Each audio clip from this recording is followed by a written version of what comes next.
Sorted हां बस लावून आणि 10 मिनटाचे एक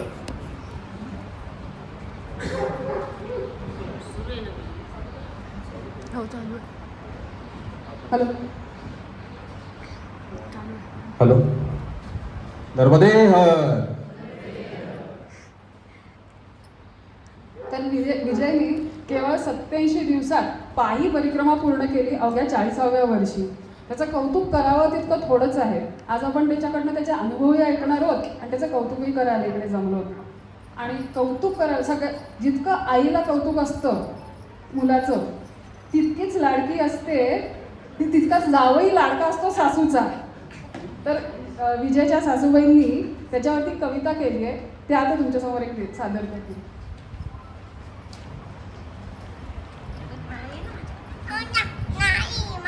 गोष्ट सांगताय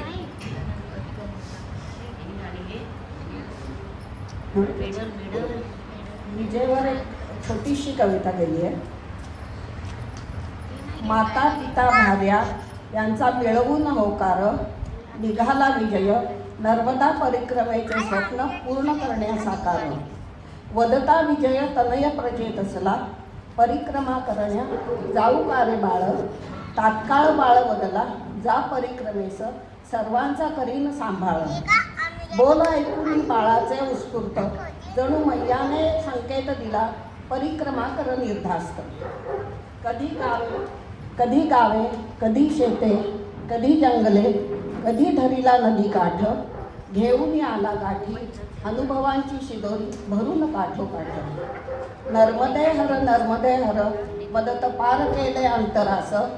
घेता करून अंतरंग आणि आत्म्याचा विकास. शांत सुस्वभावी निश्चयी मनाचा सच्चा मुलगा अच्छा. पायी परिक्रमेची तुझी झाली पूर्ण इच्छा. भाग्यवान आहे हर्षदा असा पती तिला लाभला. लाखात एका आहे जावई माझा भला. जपले मैयेने विजयला मुला समान.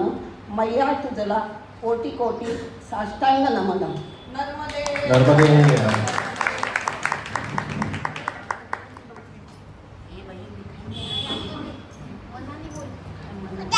मी विजयच्या आईला स्टेजवरती बोलवते, त्यांना त्यांचं मनोगत व्यक्त करायला सांगते.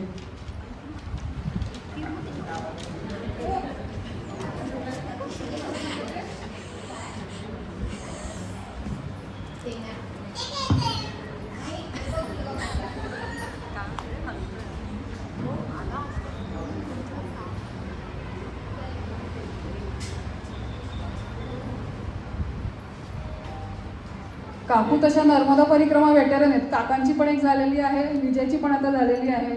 माझी 250 किलोमीटर आईची 250 किलोमीटर तिने खंड परिक्रमा केली. होईल तिची पण कमी.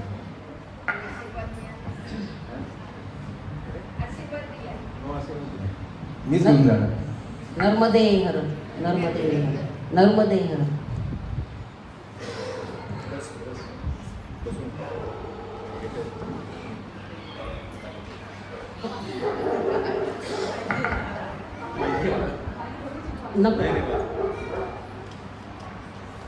सप्टेंबर 25ला विजयनी मला आणि मिस्टरांना बोलवलं. आई बाबा जरा इकडे या. आम्हाला वाटलं आम्हाला काही देतोय की काय गिफ्ट दिलं ना परिक्रमाच द्यायची. तर आम्हाला म्हणाला हर्षदा आणि त्यांचं झाली होती बोलणी.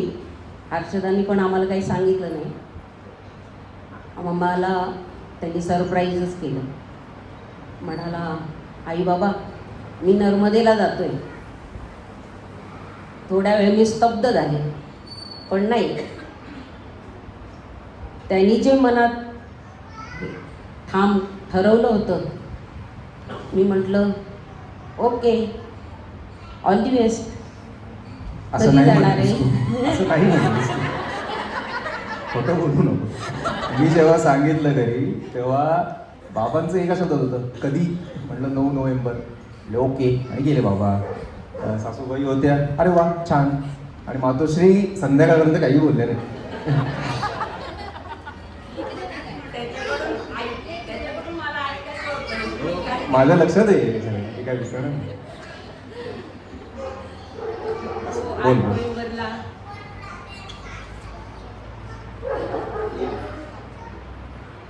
तो 8 नोव्हेंबरला निघाला. त्याचं स्वागत वगैरे आम्ही केलं. 8 नोव्हेंबरला तो अमरकंटकला निघाला जायला. त्यांनी तिथे सगळं पूजा वगैरे करून 11 नोव्हेंबरला त्यांनी परिक्रमा उचलली. प्रत्येक वेळेस एक दिवस गेला, दुसरा दिवस गेला,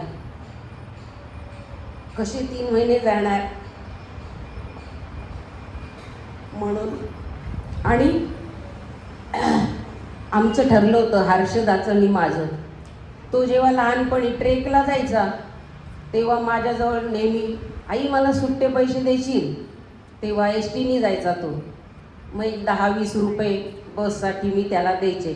आणि त्याच्या नकळत त्याच्या पर्सच्या तिथे असे सुट्टे 10-20 रुपये असे ठेवायचे मी त्याला. असं करता करता म्हणजे आत्तापर्यंत कॉलेजपर्यंत मी त्याला, तो कुठेही गेला बाहेर तरी मी 500पर्यंत आता देत आले त्याला. अजूनही दे, मी काय नाही. तर आमचं ठरलं. हर्षदा मला म्हणाली, काकू तुम्ही विजयला जसं तो जेव्हा जातो तेव्हा त्याला तुम्ही पैसे देता सुट्टे, तसे त्याला यावेळेस पण द्या हां. म्हटलं हो, मी पण ठरवलं आहे 500चे सुट्टे पैसे देईल, त्याला उपयोगी येतील असं. म्हणजे विश्वास माझा की त्यामुळे पण त्याची नर्मदा परिक्रमा किंवा तो कुठे ट्रेकला गेला, माझी मनाची समजूत. आणि मग आणि मी सगळा तो गेला, म्हणजे आम्हाला फोन पण आला. मी पोचलो, रेल्वे स्टेशनवर पोचलो आणि माझ्या नंतर लक्षात आलं, अगं हर्षदा त्याला पैसे द्यायचे राहिले गडबडीत. त्याला सगळे भेटायला आले होते. अगं पैसे राहिले द्यायचे. माझ्या मनाला रुखरुख लागली. म्हटलं 3 महिने नाही. ही म्हणाली मी जीपे करते त्याला. नाही, मला जीपे नाही म्हटलं करायचं. तरी पण तिने केले, जीपे केले त्याला. पण म्हटलं नाही, मी जाते आत्ताच्या आता. रिक्षा केली आणि पुणा स्टेशनवर 500 रुपयाची पुरचुंडी घेऊन गेले त्याला. पण हे नर्मदा वैयानेच मला सांगितलं, नाही तुझ्या मनात आहे ना, जा तू, तुला भेटेल. आणि ह्याला फोन केला, विजय मी येते. अगं आई कशाला येते? मी नाही म्हटलं, अरे मला ना यायचे, मी आले म्हटलं. तेव्हा मी होते आनंदनगरच्या तिथे होते. आणि त्याला मी म्हटलं, अरे मी अगदी जवळ आली आहे, पुणा स्टेशनच्या स्टेशनजवळ आली आहे, हे बघ. आणि रिक्षा काकांना सांगितले, ते येत आहेत फास्ट. आणि त्याला फोन केला, आई ये, बाहेर आहे मी उभा. त्याच्यात माझे 15-20 मिनटं गेले. हा 2 वेळा फोन करतो, आई अजून आली कशी नाही, आई अजून आली कशी नाही. तेवढ्यात समोर मला तो दिसला. आम्ही म्हटलं, हे घे विजय पुरचुंडी, अशी सुदामाने जसं दिली तशी. आणि मी ती पैशाची पुरचुंडी त्याच्यात ठेवली. तो उघडायला लागला. म्हटलं उघडू नको, तुझ्या पिशवीमध्ये ठेव, तुला जेव्हा वाटेल तेव्हा तू उघडते. आणि मग तो गेला. आणि मला म्हणाला, आई म्हटलं मला नर्मदा मैयानीच तुला टाटा करायला, कोणीच नव्हतं बरोबर त्याच्यात. तो सगळ्यांना म्हणायला मला नका येऊ पोचवायला वगैरे. पण हे नर्मदा मैयानी सांगितलं, नाही तू जा त्याला सोडायला. हे माझे पैसे विसरणं हे सगळं असं झालं. मग झालं. आणि अशा तऱ्हेने हे झालं. नर्मदा परिक्रमा करताना डोंगर दऱ्या खोऱ्यातून, जंगलातून, दगडातून, रस्त्यावरून, धुळीतून, रस्त्यातून पण मैया तुझा हात धरून मैयाने तुझी परिक्रमा पूर्ण केली. विजय, नर्मदा परिक्रमा करण्याचा तू केला होतास अट्टाहास. क्षणोक्षणी मैयाला भेटून पूर्ण झाला तुझा ध्यास. आज परिक्रमा पूर्ण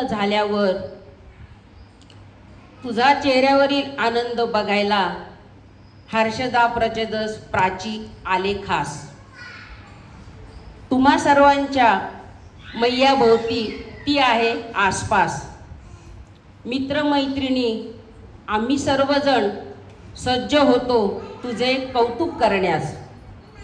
तुझी मैयावरील भक्ती पाहून आनंदाने पाणावले माझे डोळे.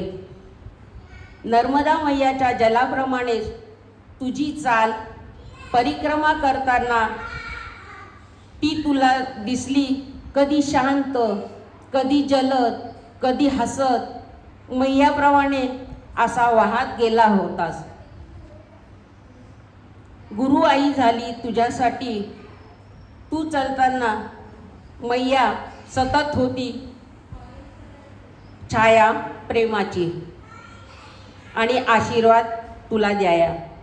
तुझ्या चरणावर डोके ठेवून पाहणार मी मैया. परिक्रमा पूर्ण केलीस भाग्य तुझे.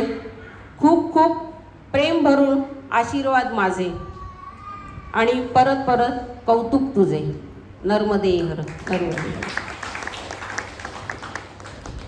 छान.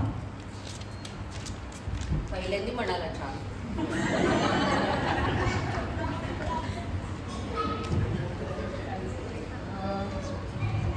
आता आपण साधारणतः प्रश्नोत्तर किंवा नाही, मी एक सेकंड, 2 सेकंड. मी फक्त सुरू करण्याआधी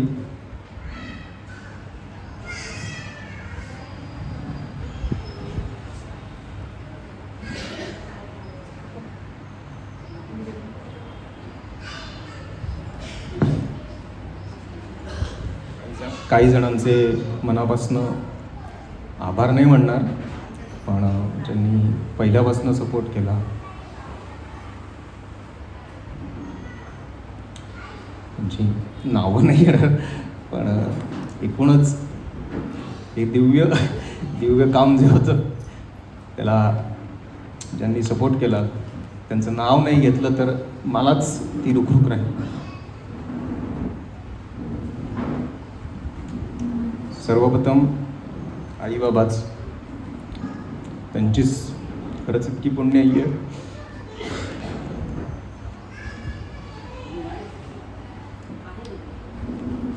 की मला ही परिक्रमा उचलता आली. त्यांची पुण्याई नसती किंवा त्यांनी मैयाची ओळखसुद्धा करून दिली नसती. किती मित्र आहेत माझे. काहीकांनाच नर्मदा परिक्रमा काय आहे हे माहिती आहे. हार्डली आय विल से 10% लोकांनाच माहिती आहे. नर्मदा नदी म्हणून माहिती आहे, मैया म्हणून फार कमी लोकांना. त्याची ओळख करून देणं हेच मी माझं भाग्य समजतो. पूर्ण करणं ही पुढची गोष्ट आहे. तर आई वडिलांचे मनापासून धन्यवाद. हर्षदा जिने मनापासून साथ दिली. नुसत्या मी त्या रात्री फक्त तिला म्हणलं मी चाललोय, नाही मी म्हणलं मी डोक्यात विचार येत आहेत. त्याची पण एक स्टोरी आहे, ती सांगेलच मी. नुसता डोक्यात विचार आलाय माझ्या, ती म्हणले विचार नाही तुझं फिक्स झालंय. आणि ते ॲब्सोल्युटली त्या रात्री ती रडली. त्या रात्रीच रडली. तिला कळलं की हा काय थांबत नसतोय, हा चालला. नंतर प्रजू आमचा, त्याचा तो निरागस सपोर्ट. तो म्हटला बाबा तुझा, मी आईची काळजी घेतो. म्हटलं याला कुठनं सुचलं एवढं. पहिल्या दिवशी म्हणलं, मी काही खोटं बोलत नाही. पहिल्या मिनिटाला तो म्हणलं तुझा, मी घेतो आईची काळजी.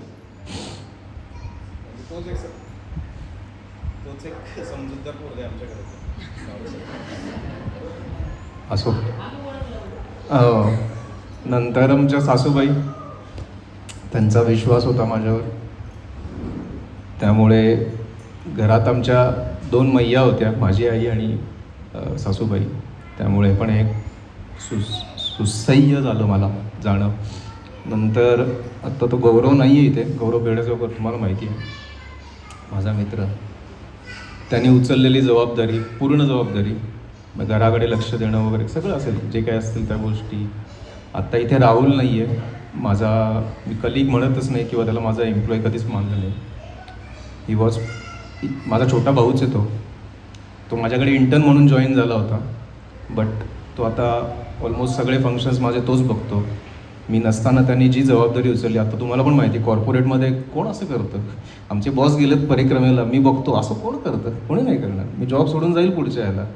पण त्यांनी ते इतकं मनापासून घेतलं की त्याला वाटलं की आपलीच परिक्रमा. त्यांनी 20-20 तास काम केलं. आत्ता मला ते जाणवायचं, पण आत्ता तो येईल थोड्या वेळाने. पण त्याचा खूप सपोर्ट होता. नंतर ही अबोली आहे, इथे सानिका बसली आहे, या पण आमच्याबरोबरच काम करतात म्हणजे त्याच कामं करतात. सो माहिती आहे मला कळतं ते की बॉस आहे तुमचा. मला तिकडनं पण दिव्य दृष्टी होती, तुम्ही काय टाइमपास करायचे ते असो. तर यांनी घरचं कार्य असल्याप्रमाणे 3 महिने मनापासून सपोर्ट दिला. त्यांचं वेगळं कौतुक करायची काही गरज नाही, कारण की ते फ्रेंड बहिणी आहेत माझ्या. छोटी बहीण नाही म्हणू शकत तिला, फार छोटी माझ्यापेक्षा ती. असो. नंतर अमृतवाणी आणि नेहा पाणकर यांनी घरचं कार्य, लग्न कार्य असल्याप्रमाणे गेले 4-5 दिवसची लगबग केली आहे. त्याचाच हा परिपाक आहे. आणि of course last but not the list, आपण सर्वांच्या सदिच्छा होत्या माझ्या मागे. नुसतं तुम्ही चिंतलं जरी असेल तरी त्या माझ्यापर्यंत सदिच्छा पोहोचल्यात. आणि त्या जोरावरतीच मी ही परिक्रमा पूर्ण करू शकलो. आणि हे माझ्या डोक्यात पण नव्हतं की मी म्हटलं ना, काही जणांना बोलताना मी सांगितलं मगाशी की स्वप्नवत झाली माझी परिक्रमा. स्वप्नवत म्हणजे ड्रीम वॉक जो असतो ना, तसा वॉक होता. म्हणजे फ्लॉलेस. म्हणजे असं वाटतच नव्हतं की मी खूप अवघड आहे, बापरे काय होणार. असं पॅनिक सिच्युएशन आल्या, पण असं मार्ग निघत गेला. त्यामुळे या सदिच्छाच मी मानतो की माझ्यासाठी खूप मोठी एक शक्ती होती पाठीमागे. आणि ऑफकोर्स नर्मदा मैयाचा आशीर्वाद होता. माझी मनापासून तिच्यावरती श्रद्धा होती. म्हणजे जेव्हा मी तिथे पोचलो अमरकंटकला, त्या वातावरणातच मला वाटलं की अरे मी घरीच आलो परत. घरातनं घरीच आलो दुसऱ्या घरी. सो तो एक विषय होता. नंतर हजारो सेवेकरी, आश्रमवासी, परिक्रमावासी, गृहस्थ, त्याच्यापेक्षा मी वरचं म्हणतो की प्राणी, पशु, पक्षी यांनी पण मला मनापासून साथ दिली. कित्येक वेळा म्हणजे आपल्या दत्तगुरूंचं वाहन कुत्रा यांनी माझ्याबरोबर असं 20-20 किलोमीटर आलेले. 20 किलोमीटर म्हणलं काय, कुठल्या अपेक्षेने येतो या? ना माझ्याकडे काही पोळी, ना भात, ना काही नाही, फक्त माझ्याबरोबर तो अख्खं चालत आला. म्हणलं कमाल आहे यार, काय कमाल. सो त्यांचे पण मी मनापासून आभार मानतो. आणि समस्त रेवाखंड म्हणजे खरंच ज्यांना माहिती आहे त्यांना सांगायची गरज नाही, पण ज्यांना माहीत नाही आहे, रेवाखंड म्हणजे नर्मदा मैयाच्या 12 किलोमीटर वरच्या साईडला आणि 10.5 किलोमीटर खालच्या साईडला दक्षिण तटावरती. सो ते एक वेगळंच रसायन आहे. इथे माझे बाबा पण आहेत, इथे मोघे गुरुजी मोघे सर पण आहेत, माझ्या मैत्रिणीचे वडील, त्यांनी पण परिक्रमा केली आहे. सो त्यांना पण हा अनुभव आला असेल की त्या खंडात गेल्यावरतीच तुम्ही असं वेगळेच होऊन जाता आणि ती अनुभूती तुम्हाला पदोपदी जाणवते. सो या सर्वांचे मनापासून आभार. मी कुठेही ह्या गोष्टी राहू नये म्हणून मी म्हटलं मी आधी हे पहिलं करतो, कारण की आता फाटे खूप फुटतील. वेगवेगळे जे अनुभव मी सांगेल त्याच्यात ते राहून जाईल. सो मी आधीच हे सांगितलं. धन्यवाद.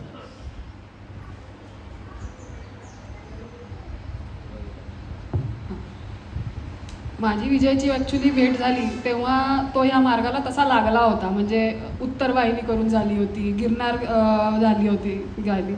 आणि सुरुवातच मी त्याच्या ऑफिसमध्ये गेले तेव्हा सुरुवातच, तुम्ही लोक चांगलं काम करा म्हणजे मला परिक्रमेला जाता येईल, अशी सुरुवात व्हायची त्याच्या ऑफिसमध्ये. तर आज ते खरंच झालेलं दिसतंय. विजय, परिक्रमेला जाण्याचा विचार मनात कधी आला आणि घरच्यांच्या प्रतिक्रिया तशा तू सांगितल्या, त्यांना कन्व्हिन्स कसं केलंस? विचार माझ्या मनात 20 वर्षापासून घोळत होता. ॲब्सोल्युटली, मी काही खोटं बोलत नाही. मी जेव्हा ग्रॅज्युएशन झालं माझं, तेव्हा माझे वडिलांनी ती खंड परिक्रमा केलेली आणि माझा अभ्यासात खूप छान प्रावीण्य होतं. माहिती आहे सगळ्यांना, सांगायची गरज नाही. तर वेळ खूप होता माझ्याकडे अभ्यासात. सौरभची आई असते.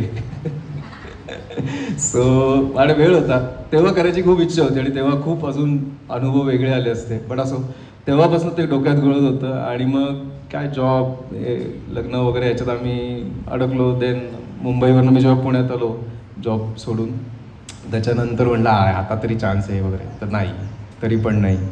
मग आत्ता जेव्हा मी स्वतःचं माझी छोटी कंपनी सुरू केली, त्याच्यानंतर म्हटलं आता आपल्याला चान्स आहे. आणि I was waiting for that one work order एक रिंग रोड जो आपल्या इथे होतोय त्याची एक वर्क ऑर्डर मिळण्याचं मी वाट बघत होतो. म्हटलं ह्या वर्षी ती मिळणार आणि मी जाणार. आणि हे मी मॅनिफेस्ट खूप आधीपासून करत होतो आणि मॅनिफेस्ट केल्यामुळेच मी म्हणतो, मी काही तुम्हाला ज्ञान देणार नाही, पण आपण जे मनात विचार करतो चांगल्या हेतूनी ते होतातच असं माझं मत आहे. आणि आता ते ॲक्च्युली प्रूव्ह झालं आहे. मी खूप वर्षापासून असं मनात, बाबा जेव्हा परत आले परिक्रमेवरनं तेव्हा मी असं म्हणत होतो की मला पण असं यायचं आहे, माझी पण अशी शेवटचं ते लास्ट जसं हर्षदाणी हे पळत आले तसं माझं पण व्हावं. सो मी खूप आधीपासून मॅनिफेस्ट करायचो, रोज करायचो. नर्मदा मैयाचं काहीतरी एखादं कुठेतरी संदर्भ आला की अरे माझं पण असंच व्हायला.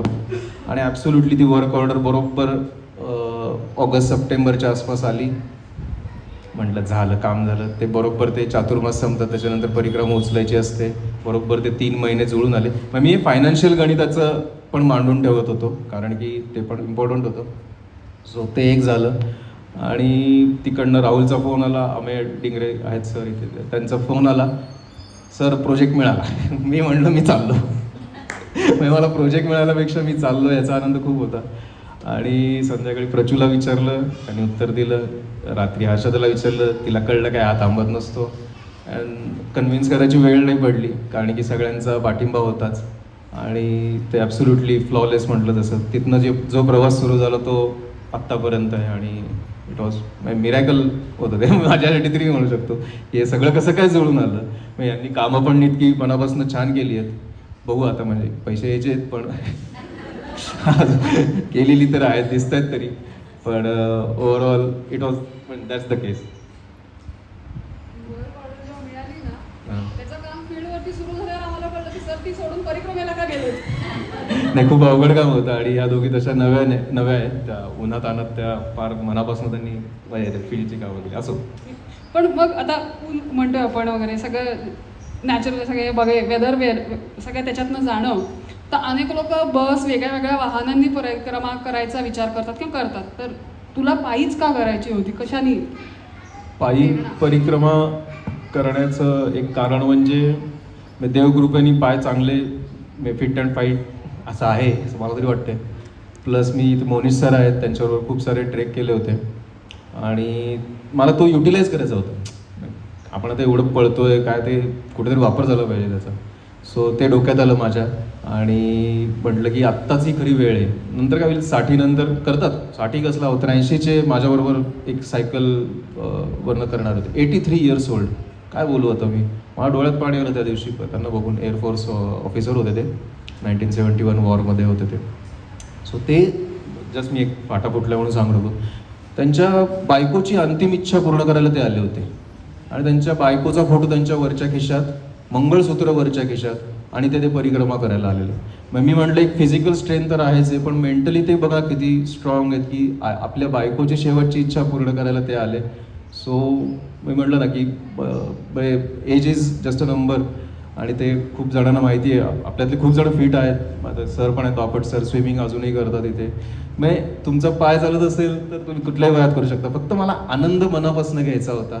मला माझ्या सगळ्या जे पायदुखी किंवा काय असतील बाकीच्या गोष्टी त्यांच्याकडे दुर्लक्ष करायला फक्त मैयाच्या जवळ तिथल्या रेवाखंडाचा आनंद घ्यायचा होता. म्हणून मी म्हटलं डू इट ॲट अर्लिएस्ट. म्हणून मी ॲज अर्ली ॲज पॉसिबल मी ठरवलं आणि ते घडून आलं. आणि पायी परिक्रमा करण्याचं एक कारण म्हणजे तुम्हाला पाहिजे तिथे आत जाता येतं, रस्त्यात चुकता येतं. कारण की तुम्ही गाडीने असाल तर काय तोच रस्ता तसंच जात आहे. रस्ता चुकणं पण फार महत्त्वाचं असतं. काही काही रस्ते इतके छान चुकलेत की त्यातनं मला वेगवेगळ्या अनुभूती मिळाल्या. म्हणजे मला नाही वाटत की तुम्ही गाडीतल्या परिक्रमेत होऊ शकतं. पण मी गाडीतली परिक्रमेला कुठल्याही अर्थी कमी मानत नाही. मैयाचा सहवास मिळणं हेच खूप महत्त्वाचं आहे. तिथे तुम्ही काय 15-20 दिवस गाडीतनं केली तरी काही हरकत नाही. मी तर म्हणतो त्या दिवशी तुम्ही 1-2-3 किलोमीटर चाला आणि मग परत गाडीत बसा. असं केली तरी ती खूप लाभदायी होऊ शकते किंवा तुम्हाला त्यातला अनुभव मिळू शकतो. सेवेकरांकडनं जो भाव आपल्याला मिळतो, पॉझिटिव्ह एनर्जी जी मिळते, सो ते अनुभवण्यासाठी पायी परिक्रमा महत्त्वाची आहे. पण तुम्ही जर का यांनी केली बसनी तरी ती काही कमी नाही. किंवा फॉर दॅट मॅटर हल्ली तर रेल्वेनी पण करतात. तिथे पूर्ण रेल्वेनी घाटावरती जाऊन ते करतात. सो तशी केली तरी चालेल. बट माझी केस अशी होती की मला चालतच करायची होती आणि समहाऊ बाबांनी पायी केली होती ना, असं कोणी म्हणाल अरे काय तुझ्या बाबांनी पायी केली आणि तू गाडीने गेली, असं नको म्हणायला. तो पण एक काय म्हणतात त्याला गंड होता मनात असो. सो आणि हे पण आमचं हिरो नको म्हणायला काय बाबा यांनी केली वगैरे, तो पण एक होता, त्याचं जास्त भय होतं मला, पोरांनी नको म्हणायला मला असो. तोच आहोत. तर तिकडे मार्किंग आहेत का की इथे हा परिक्रमेचा मार्ग आहे, किंवा गुगल मॅप वगैरेची सोय आता आहे? गुगल मॅपची सोय आहे. जेव्हा तुम्ही हायवेवरनं चालता, म्हणजे जिथे तुम्हाला तटमार्ग चालताच येत नाही तेव्हा तुम्हाला हायवेवरनंच चालावं लागतं. अशा वेळी म्हणजे गुगल मॅपची फार तर काय म्हणतात त्याला गरज ह्याच्यासाठी पडते की किती डिस्टन्स आहे वगैरे. बाकीच्या वेळी तुम्ही विचारतच जाता पुढचा आश्रम कुठे, पुढचं गाव कुठलं आहे, किती किलोमीटर आहे. फक्त ते किलोमीटरची गडबड असते. आता मोगे सरांना माहिती असेल की ते सांगतात 2 किलोमीटर, पण ते असतं 5-10 किलोमीटर. म्हणजे त्यांच्यासाठी ते 2 किलोमीटर असतात, आपल्यासाठी 5-10 किलोमीटर होतात ते. सो ते म्हटलं ना मी, तू मार्किंग वगैरे असं काही नसतं. मार्किंग इन अ सेन्स आहे की जंगलामध्ये ते फीत लावलेली असते, जी आपली ते आपण ट्रेकिंग करताना बघतो की थोडंसं मार्ग दिसावा, आणि ते गरजेचंच असतं. कारण की इतके मार्ग बदललेले असतात, पात्र कधी रुंद होतं कधी अरुंद असतं, त्यामुळे ते जुने वाहून गेलेले असतात किंवा वेगळीच फडकी चिकटलेली असतात. तुम्हाला माहिती आहे असं पाणी जेव्हा वाहून येतं तेव्हा वेगळीच फडकी लागली असतात, काही कळतच नाही तेव्हा. So marking as such I will say की 50% ऑफ द टाईम होतं, बट मोस्टली तुम्ही विचारतच जाता. आणि मार्किंग नसलं असलं तरी हे बरोबर त्या वेळेला येऊन मार्ग दाखवतातच, विषयच नाही. आणि मी एकदाही असं म्हणत नाही की मी असं मध्ये हर म्हणायच्या आत मला कोणी ना कोणीतरी दिसलेलं आहे. म्हणजे मी अतिशयोक्ती अजिबात करत नाही एकाही शब्दाची. नर्मदे हर म्हणायच्या आत मला मैया तरी दिसली आहे, कोणीतरी वाटसरू दिसला आहे, परिक्रमावासीच दिसलेले आहेत की हां दिसला बाबा कोणीतरी दिसलं, असं खूप वेळा झालं आहे. So that's the case. Google map पण फेल आहे असा तो खंड आहे.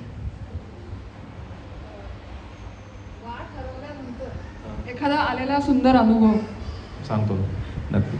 मी कुली म्हणून गाव आहे, शूलपाणीच्याच जंगलात होतो. आणि शूलपाणीच्या जंगलामध्ये पहिल्या दिवशी जे होते त्यांनी ऐकलं, त्यांना माहिती की एका साईडला बॅकवॉटर आहे आणि तुम्ही मार्गक्रमण तुमचं चालू असतं आणि वरती खालती अवघड टरेन आहे तो. सो तिथे पक्की पायवाट जी असते ती अशी दोन्ही मोठ्या दिसल्या मला. म्हटलं काय आपण राईटची घेऊ आणि कडे तटावरनं जाऊया आपण. सो असं पुढे जात असताना मी ऑलमोस्ट पाण्यापर्यंत जलपर्यंत आलो. मग कळलं की काहीतरी गडबड झालेलीच आहे, मेजर गडबड. कारण की उतरून खालती आलो, आता हे परत चढून तो होता बरोबर, हे करणं खूप अवघड असतं. आणि गाडीवरनं हे सोपं आहे, पण 500 मीटर परत मागे जाणं म्हणजे खूप त्रासदायक असतं. इथे एक मीटर महत्त्वाचं आहे चालताना. सो मी त्याचा थांबलो तिथे. पॅनिक नाही म्हणणार, पण घाबरलो असं होऊ शकतो, कारण की कोणीच दिसत नाही इथे आणि काय आता कसं जायचं मागे पुढे. तर मला अचानक दुरून नाही म्हणणार, पण असा आवाज आला की आगे वहाँ से जाओ म्हटलं त्या. मी म्हणलं मला दिसलं नाही तोपर्यंत मैया, पण त्या बसल्या होत्या पुढे झाडाच्या मागे वगैरे. आणि मी म्हटलं हां मैया कैसे हो. झालं जरा बोलणं झालं. आणि माझ्याकडे त्या दिवशी 3 टोमॅटो होते. मी जस्ट काही मिळालं नव्हतं, मी कॅरी केले होते बरोबर की काय वाटेत कुठे लागलं तर. आणि हां मी सांगायचं आहे की मी बाहेरचं परचेस करून अगदी मरायला टेकलो त्याच वेळी परचेस केलेलं आहे. अदरवाईज मी जे काही मिळत होतं सेवेकरांकडनं किंवा कोणी देऊन जात होतं त्याच्यावरतीच आईचे की मी परिक्रमा केली. फार कमी वेळा 2 तास फक्त मी त्या ढाब्यावरती जेवलो, पण तो पूर्ण हायवेज होता, काहीच तिथे मिळण्याचे चान्स पण नव्हते. अशा वेळीच मी डाळ भाज्याच खाल्ली, काही पनीर बटर मसाला वगैरे असं काही खाल्लं नाही. तो डाळ आणि रोटी एवढंच खाल्लं. बरं असं सध्या तिथे मी पोचलो. आणि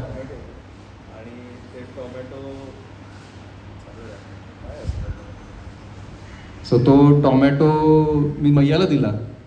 आणि खरं सांगतो ते भाव मी बोलून सांगू शकत नाही, पण तिला मैयाला इतकंसं भारी वाटलं रे, हा मला का देतोय टोमॅटो. आणि मी दिला तो. मग मी मार्ग सांगितला तिने. आता माझ्या मनात विचार येतो की दुपारी 2:30-3 वाजता ती मैया तिथे काय करत होती. पाण्याच्या बाजूला काय तिथे ना घर ना काही नाही, ना गुरं, काहीच नव्हती, काहीच नव्हतं. चला मी म्हणतो हे मी काही दिव्य शक्ती वगैरे असलं काही नाही, पण इतका कोइन्सिडन्स दुपारी 3:30ला तिथे काय करत होती मैया, काय उन्हात काय करत होती, काहीच नाही, नुसत्या बसल्या होत्या. ना काही तिथे मोळी दिसली बाबा लाकडं तोडायला, एवढ्या आत पाण्यापर्यंत तर नाही येणार, वरच्यावरती घेऊन आपल्या घरी जातील. सो मी मानतो ते दॅट्स द केस, मिरॅकल होतं ते माझ्यासाठी. आणि मला खरंच मला दाटून यायचं असं काही व्हायचं तेव्हा. आणि तेव्हा तो अनुभव आला मला. सेकंड थिंग, पुढे या ना, पुढे या, बसा इथे पुढे. सो तो एक अनुभव होता माझ्याकडे मार्ग चुकल्याचा एक अजून अनुभव सांगतो मी. झाशी घाटच्या जरा पुढे गेलो होतो, मला गावाचं नाव आठवत नाही आहे. तर त्या घाटाच्या पुढे जाताना अशा छोट्या छोट्या टेकड्या होत्या, वरती खालती करायच्या होत्या. त्या करताना कळतच नव्हतं की पुढची टेकडी कुठली. वरती तुम्ही गेल्यावरती खरंच ते ॲक्च्युली गुरं वगैरे जातात, त्यामुळे अनेक पायवाटा फुटतात, कळत नाही आपल्याला कुठली खरी आहे. तर एक मैया दुरून कुठनं तरी बोलली की अरे वो सीधा जाओ, वो पेड़ हे दिख रहा है बडा वाला, उस पे उधर तक जाओ, असं काहीतरी म्हणली. त्याच्यात पण चुकलो, म्हणजे इतकी माती खाल्ली मी, ते सांगून पण मी चुकत होतो. तर ती शेवटपर्यंत थांबली मैया तिथे. आणि अक्षरशः म्हणजे आमच्यात म्हणतो असं एक 500 मीटर वगैरे डिस्टन्स झालं, पण ती ओरडून सांगत होती की सरळ जा.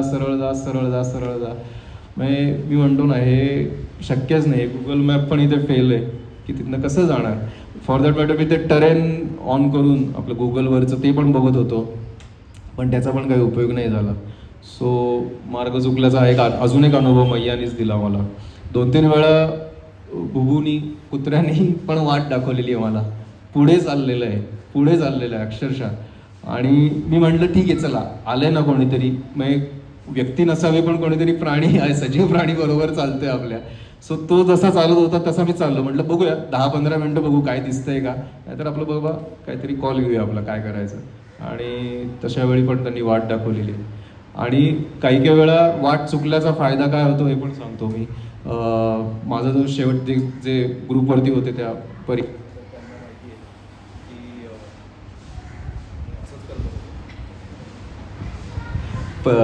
त्याच्यात मी ते दूधधारा आणि कपिलधारा इथे पोहोचलो.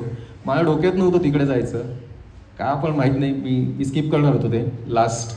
म्हटलं आता पटापट हे दोघं आले होते प्रचू आणि भेटायचं आपल्याला, 3 महिने झालेत. सो म्हटलं फास्ट आपण जाऊया. तर काहीतरी गडबड झाली आणि मी गेलो की जंगलामध्ये. पण त्या जंगलात इतकं दिव्य दर्शन झालं मला. तो फोटो आहे माझा त्या धबधब्याच्या बाजूला. प्लस मैयाचं पात्र तिथे अक्षरशः एक उडी मारू एवढं ते पात्र छोटं होतं तिथे. रामकुटीर म्हणून जागा आहे तिथे. तिथे अक्षरशः फार छोटं पात्र असतं आणि तुम्ही असे चान्सेस पण असतात की तुम्ही ओलांडू पण शकता, ते एवढं छोटं पात्र आहे. सो ते मार्ग चुकलं, त्यामुळे मला ते दिव्य दर्शन झालं तिथे.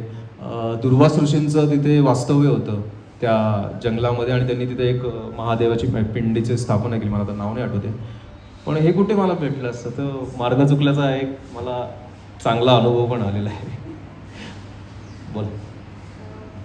जेवणाच्या बाबतीत विचारायचं तुम्हाला टोमॅटो घेऊन फिरायचं किंवा कधीतरी धाब्यावरती अगदी एखाद 2दा जेवला